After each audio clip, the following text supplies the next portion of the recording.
Hello friends. आज हम आपको आगमन विधि तथा निगमन विधि में अंतर बताते हैं। आगमन विधि के अंतर्गत वह विधियाँ आती हैं जिसमें उदाहरण की सहायता से सामान्य नियम का निर्धारण किया जाता है, जबकि निगमन विधि में वह विधि होती है जो ज्ञात नियम उदाहरण पर लागू किए जाते हैं। यानी जो आगमन विधि है जिसमें उदाहरण की सहायता से सामान्य नियम का निर्धारण किया जाता है, और निगमन विधि में ज्ञात नियम उदाहरण पर लागू किए जाते हैं। यानी जो पहले से ज्ञात नियम है उन्हीं में उदाहरण पर लागू किए जाते हैं। और आगमन विधि का सेकंड पॉइंट है, इस विधि में ज्ञात से अज्ञात की ओर बढ़ते हैं, जबकि निगमन विधि में अज्ञात से ज्ञात की ओर बढ़ते हैं। और आगमन विधि में विशिष्ट से सामान्य की ओर तथा मूर्त से अमूर्त की ओर बढ़ते हैं। यानी आगमन विधि में विशिष्ट से सामान्य की ओर बढ़ते हैं और मूर्त से अमूर्त की ओर, जबकि निगमन विधि में सामान्य से विशिष्ट की ओर बढ़ते हैं और अमूर्त से मूर्त की ओर। तथा नामक शिक्षण सूत्रों का प्रयोग किया जाता है। यानी आगमन विधि में इस विधि में ज्ञात से अज्ञात की ओर बढ़ते हैं, विशिष्ट से सामान्य की ओर बढ़ते हैं, मूर्त से अमूर्त की ओर बढ़ते हैं। यानी इसी में जो एक टीचर मेथड अपनाता है पढ़ाने के लिए, वह सबसे पहले ज्ञात लेता है, यानी ज्ञात से अज्ञात की ओर बढ़ता है, विशिष्ट से सामान्य की ओर बढ़ता है, मूर्त से अमूर्त की ओर बढ़ता है। यही वह सूत्र का प्रयोग करता है, यानी यही मेथड अपनाता है। थर्ड टॉपिक है, आगमन विधि में शिक्षक बालकों के सामने पहले उन्हीं के अनुभव क्षेत्र से विभिन्न उदाहरणों के संबंध में निरीक्षण, परीक्षण तथा ध्यानपूर्वक सोच विचार करके सामान्य नियम तथा सिद्धांत निकलवाता है। यानी जो आगमन विधि होता है उसमें जो टीचर होता है, यानी जो शिक्षक होता है, वह बालक यानी अपने स्टूडेंट्स के सामने पहले उन्हीं अनुभवों के क्षेत्र में विभिन्न उदाहरणों के संबंध में निरीक्षण, परीक्षण, यानी पहले वह उन्हीं का निरीक्षण करता है। जो बालक अनुभव द्वारा सीखता है, पहले शिक्षक उन्हीं अनुभवों का निरीक्षण करता है, परीक्षण करता है तथा ध्यानपूर्वक सोच विचार करके सामान्य नियम या सिद्धांत निकलवाता है। जबकि निगमन विधि में शिक्षण प्रयोग करते समय शिक्षक बालकों के सामने पहले किसी सामान्य नियम को प्रस्तुत करता है, किसी भी सामान्य नियम को प्रस्तुत कर देता है। तत्पश्चात यानी उसके बाद ही उस नियम की सत्यता को प्रमाणित करने के लिए विभिन्न उदाहरणों का प्रयोग करता है। यानी आगमन विधि में पहले बालकों के सामने उन्हीं के अनुभव क्षेत्र में विभिन्न उदाहरणों के माध्यम से निरीक्षण, परीक्षण तथा ध्यानपूर्वक सोच विचार करके सामान्य नियम और सिद्धांत निकलवाता है। जबकि निरीक्षण विधि में प्रयोग करते समय शिक्षक यानी जो टीचर होता है, वह बालकों के सामने पहले किसी सामान्य नियम को प्रस्तुत कर देता है, यानी वो किसी भी प्रकार का सामान्य नियम उन्हें बता देता है। उसके बाद उस नियम की सत्यता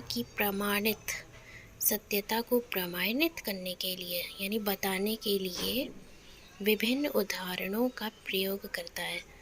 पहले बता देगा, फिर अलग अलग प्रकार के उदाहरणों को बताएगा बालक को समझाने के लिए। आगमन विधि में जो बालक अनुभव प्राप्त करता है उन्हीं को वो समझाता है शिक्षक। यानी जो बालक जो होता है आगमन विधि में जो हम करके खुद से सीखते हैं, वह विधि को बताता है आगमन विधि। निगमन विधि में शिक्षक पहले उदाहरणों को, यानी जो नियम होते हैं, निगमन विधि में प्रयोग करते समय शिक्षक बालकों के सामने पहले किसी सामान्य नियम को प्रस्तुत करता है, तत्पश्चात उसके बाद ही उस नियम की सत्यता को प्रमाणित करने के लिए विभिन्न उदाहरणों का प्रयोग करता है। ये हमारा आता है निगमन विधि में। आगमन विधि में ज्ञात आगमन विधि के अंतर्गत जो ज्ञान प्राप्त करते हुए बालक को सीखने के प्रत्येक स्तर को पार करना पड़ता है। यानी आगमन विधि जो होती है उसमें जो बालक होता है वह जो ज्ञान को प्राप्त करता है उन्हीं को सीख कर प्रत्येक स्तर प्राप्त करना रहता है। यानी प्रत्येक जो स्तर होता है उन्हें पार करना रहता है। इससे शिक्षण प्रभावशाली बन जाता है। यानी जो आगमन विधि के द्वारा जो बालक सीखेगा अनुभव के द्वारा, उससे शिक्षण प्रभावशाली बन जाएगा। यानी बालक को जो वो सीखेगा उसे याद रहेगा। और निगमन विधि में यह विधि प्रत्येक विषय को पढ़ाने के लिए उपयुक्त है। निगमन विधि में केवल हम विषयों को पढ़ाते हैं।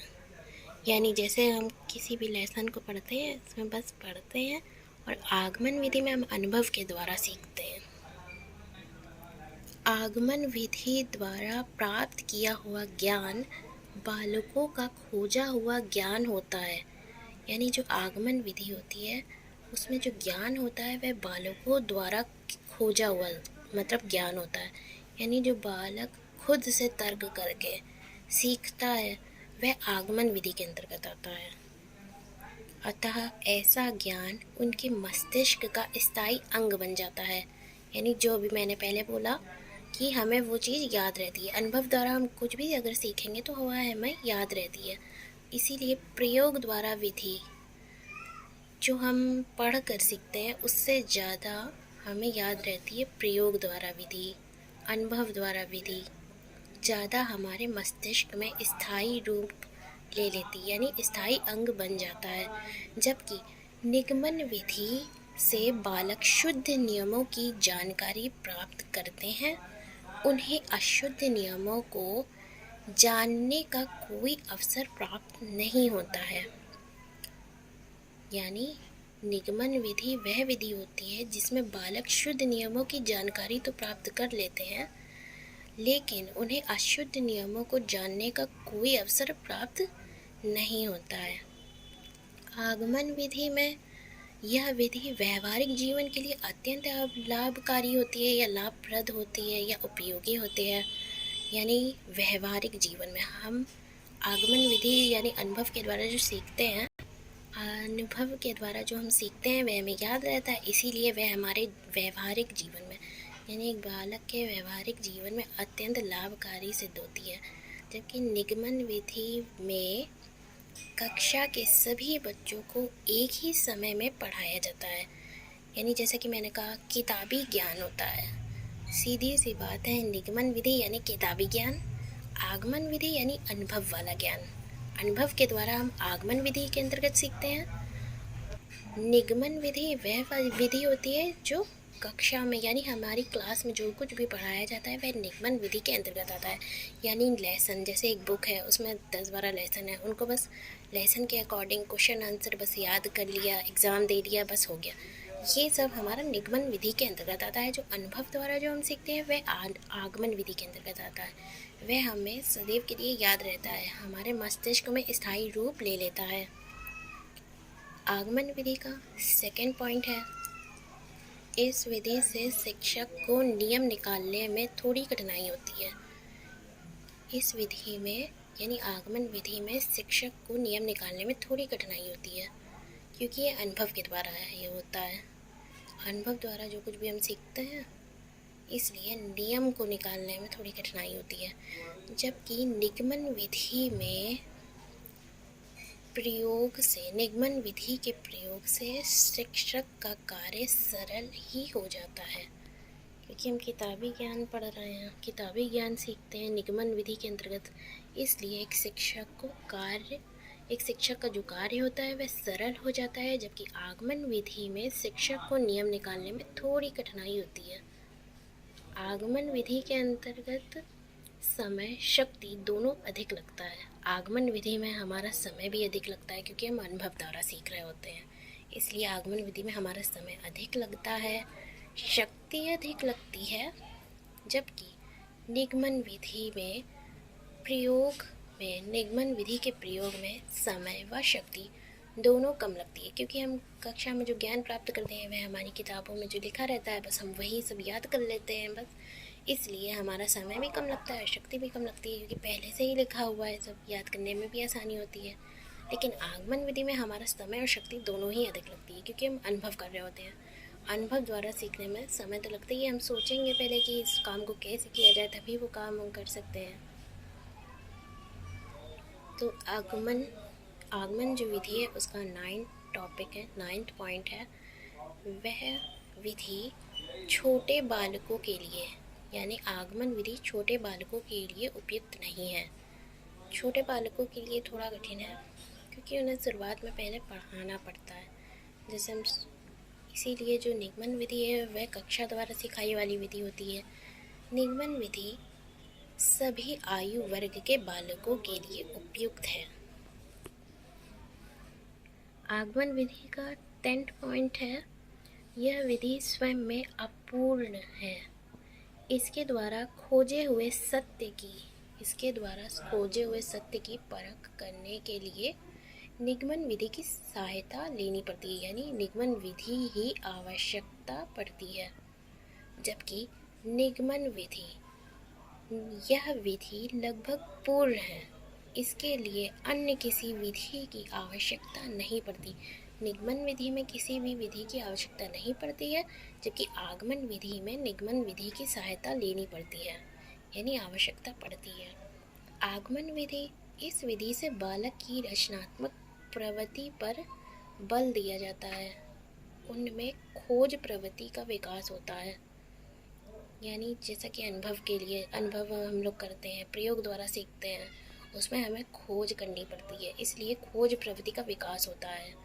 आगमन विधि के अंतर्गत बालक की रचनात्मक प्रवृत्ति पर बल दिया जाता है, उनमें खोज प्रवृत्ति का विकास होता है।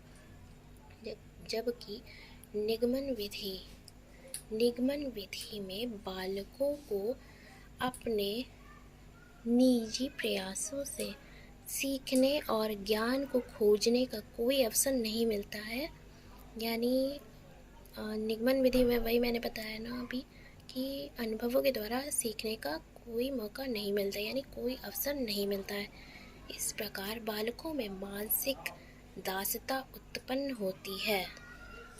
जबकि आगमन विधि ऐसी विधि है जिसके द्वारा सामान्य नियमों और सिद्धांतों की खोज की जा सकती है और उपयुक्त दोषों को देखते हुए निगमन विधि के अंतर्गत उपयुक्त दोषों को देखते हुए यह निष्कर्ष निकलता है कि निगमन विधि से आगमन विधि द्वारा खोजे हुए नियमों तथा सिद्धांतों का प्रयोग अभ्यास बहुत ही अच्छा है। यानी इससे हमें यही पता चलता है, इन दोनों को पढ़ते हुए यही पता चलता है, यही निष्कर्ष निकलता है कि निगमन विधि से आगमन विधि द्वारा खोजे हुए नियमों या सिद्धांतों का प्रयोग अभ्यास बहुत ही अच्छा है। आगमन विधि और निगमन विधि का अंतर को, यानी आगमन विधि और निगमन विधि दोनों विधियों के उपयुक्त अंतर में प्रकाश डालते हुए ये स्पष्ट होता है कि दोनों विधियों का एक दूसरे से ठीक विपरीत है, यानी दोनों विधियाँ एक दूसरे से अपोजिट हैं, यानी विपरीत हैं। आगमन विधि से सामान्य नियमों या सिद्धांतों का प्रतिपादन होता है तथा निगमन विधि से प्रतिपादित नियमों का विशिष्ट उदाहरणों द्वारा सत्यता सिद्ध कराई जाती है। उपयुक्त दोनों विधियों में से किसी एक ही विधि के प्रयोग से शिक्षण में सफलता नहीं मिल सकती, यानी आगमन विधि भी आवश्यक होती है और निगमन विधि भी आवश्यक होती है किसी भी शिक्षक के लिए। इसका कारण ये है कि बालकों को वास्तविक ज्ञान देने के लिए जहाँ एक और आगमन विधि द्वारा सामान्य नियमों का प्रतिपादन आवश्यक होता है, वहीं दूसरी ओर निगमन विधि के द्वारा प्रतिपादित नियमों की सत्यता की जांच व प्रमाणित कराना भी आवश्यक होता है। यानी निगमन विधि भी उतनी ही आवश्यक है जितनी कि आगमन विधि। अतः अच्छा यही है कि पहले आगमन विधि द्वारा सामान्य नियमों की खोज कराई जाए, तत्पश्चात यानी उसके बाद निगमन विधि द्वारा खोजे हुए नियमों की सत्यता प्रमाणित कराई जाए। इस प्रकार सफल शिक्षण यानी सफल टीचिंग मेथड प्रूव होता है। सफल टीचिंग मेथड के लिए दोनों ही विधियों का यथा समय उचित प्रयोग करना परम आवश्यक होता है। यानी आगमन विधि भी उतनी ही उपयोगी है जितनी कि निगमन विधि। तो ये हमारा टॉपिक आज का कंप्लीट हुआ। ये एमए फर्स्ट ईयर के थर्ड पेपर का क्वेश्चन था। क्वेश्चन है वैज्ञानिक ज्ञान की आगमन तथा निगमन विधियों में अंतर स्पष्ट करें, जो कि 2019 में आया था एंड 2022 में भी ये क्वेश्चन ज़रूर आएगा। इसलिए फ्रेंड्स इस क्वेश्चन को ध्यान से पढ़ के याद कर लें।